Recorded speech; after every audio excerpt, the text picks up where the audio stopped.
Walaupun tadi malam gereja sudah melayani kebaktian penghiburan, namun hari ini kita boleh hadir di sini untuk mengikuti acara kebaktian minggu yang dilayani juga oleh GKPI Menteng. Oleh karena apa?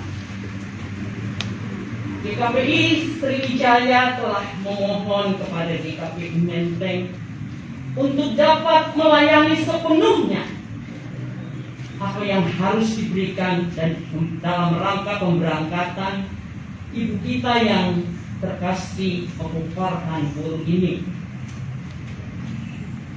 Pertama, penghiburan pada keluarga dan juga ibadah pagi yang memang sudah menjadi peraturan di GKPI apabila Anda masih di rumah duka pada hari Minggu dan diadakanlah ibadah bersama-sama dengan keluarga.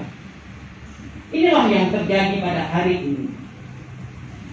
Ini adalah merupakan satu penghormatan bagi GKPI Menteng untuk melayani di tempat ini dan juga nanti penutupan peti dan di Sandiaga Uno. Dan buat kami sebagai jemaat GKPI Menteng, kakak ini tidak asing lagi.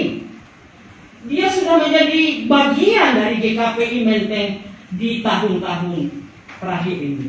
Karena dia sudah menetap di Jakarta ini, dan apabila dia sehat, pasti ada kegiatan di gereja, ikut sambil bagian, ikut hadir bersama dengan almarhum abang, kakak, dan keluarga.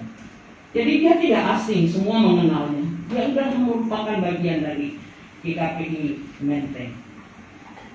Ibu bapak dan saudara-saudara yang terkasih, saya telah membacakan Yeremia tadi kitabnya kepada kita dengan judul bahwa dia Yeremia dipanggil dan diutus. Dipanggil dan diutus untuk apa? Adalah untuk menjadi nabi yang berbicara tentang kebenaran kepada seluruh umat Israel pada saat itu.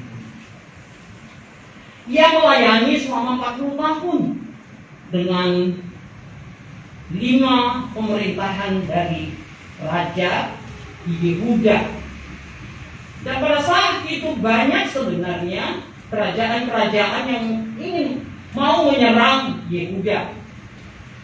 Dan ternyata mereka mau meminta perlindungan dari raja-raja yang lain. Dan banyak juga di antara mereka yang tidak setia dan juga berontak terhadap Allah.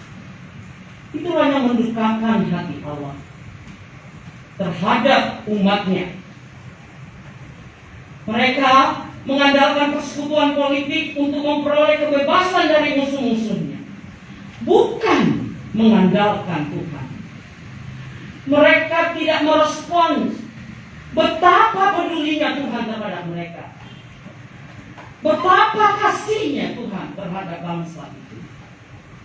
Dan Yeremia diberi tugas untuk mengingatkan bahwa mereka harus sungguh-sungguh bertobat.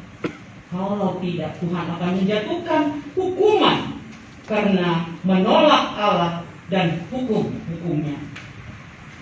Dan dalam kitab Yeremia kita menemukan bahwa dia banyak mengalami juga pertentangan dan juga penderitaan.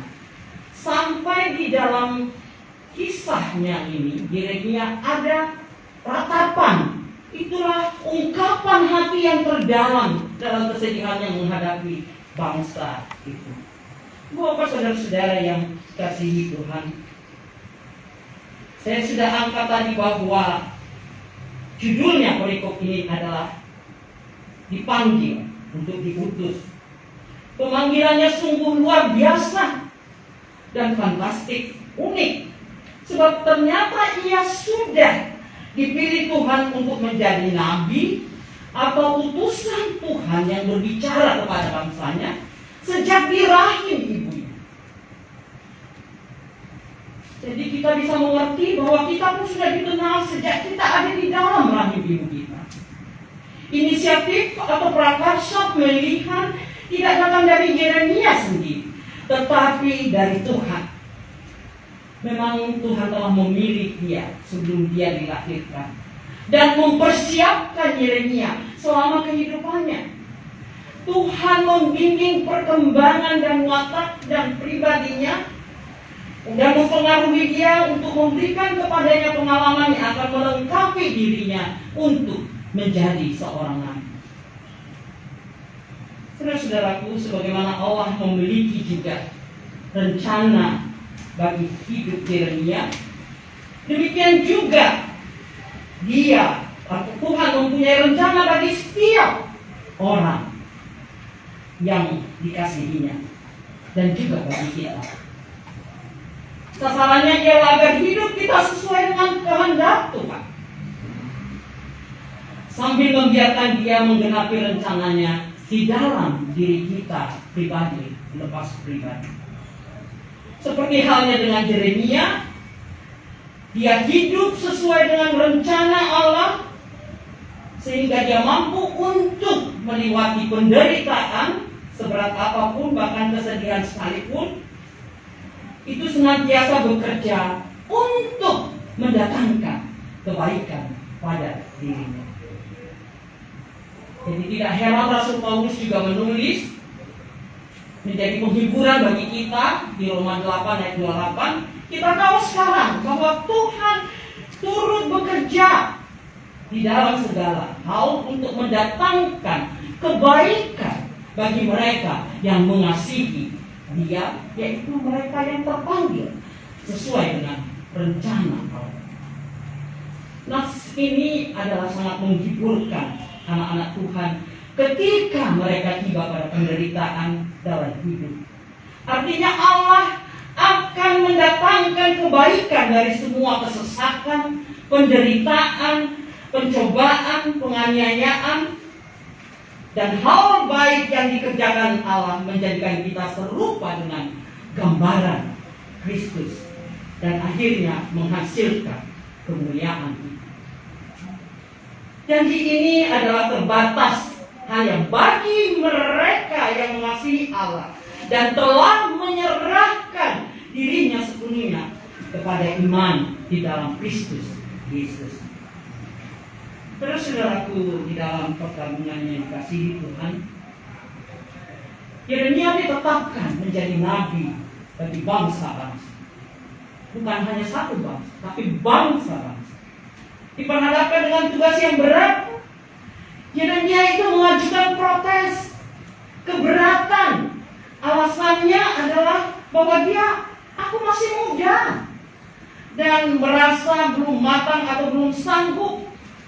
Sebab di Israel kuno tua-tualah bukan pemuda yang memberi perintah dan nasihat yang patut dihormati. Dan dia sadar dengan sifat yang dia miliki bahwa dia adalah sensitif, cepat sakit hati gitu ya, sedih. Bahkan seperti Musa yang dipilih Tuhan untuk memimpin bangsa Israel keluar dari Mesir.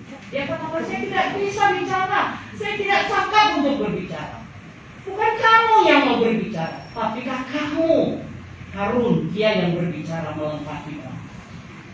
Dan Yeremia memang seolah-olah mau menghindarkan diri untuk dia hidup tenang, sehingga tidak salah dipahami orang-orang dan dibenci orang, bahkan diolok-olok. Kalau kita mau baca di ratapan itu sangat menyedihkan. Tapi Tuhan tidak membebaskan Yeremia dari tugasnya karena keberadaannya. Sebaliknya memberikan kepadanya pilihan lain kecuali menaati kehendak Tuhan dalam hidup. Lalu Tuhan berkata, janganlah takut anakku Yeremia, kamu masih muda, namun aku akan menyertai engkau dan memberi kuasa kepadamu untuk memenuhi panggilan yang diberikan kepadamu. Saudara-saudaraku, apapun tugas kita di tengah-tengah kehidupan ini, dan sebagai apapun kita adanya, kadangkala Allah juga memberi tugas tidak di saat yang tepat waktunya. Mungkin tidak kita waktu lagi bersemangat, masih muda, tapi mungkin sudah agak menua misalnya, ya. Ada yang masih muda sekali. Jadi seolah-olah kita tidak sanggup dan kita menolak sebab kayaknya saya belum pantas untuk melakukan itu dan saya tidak sanggup untuk melakukan. Padahal batasan untuk melayani bagi Tuhan tidaklah bisa dibatasi dalam usia atau kebolehan dari seseorang. Seperti Yeremia. Sebab ada garansi dari Tuhan. Tuhan akan menyertai dia. Pertolongannya adalah kekal untuk selamanya. Asal kita tetap setia dan taat. Jadi kita tidak bisa menghindar sekali Tuhan memilih kita. Mari kita tetap taat dan setia menerima tugas panggilan itu. Tandanya bahwa Tuhan menyertai Yeremia adalah Tuhan menaruh perkataannya dalam mulut Yeremia. Berarti apa yang diucapkan oleh Yeremia adalah berasal dari Tuhan, bukan imajinasinya sendiri. Jadi Yeremia bernubuat penuh atas otoritas dari Ilahi. Berita Yeremia mengandung unsur-unsur hukuman dan juga pemulihan. Walau berita itu terutama berfokus pada hukuman dan malapetaka, tetapi di dalamnya terlihat bahwa ada kasih Allah yang begitu luar biasa kasihnya terhadap umatnya.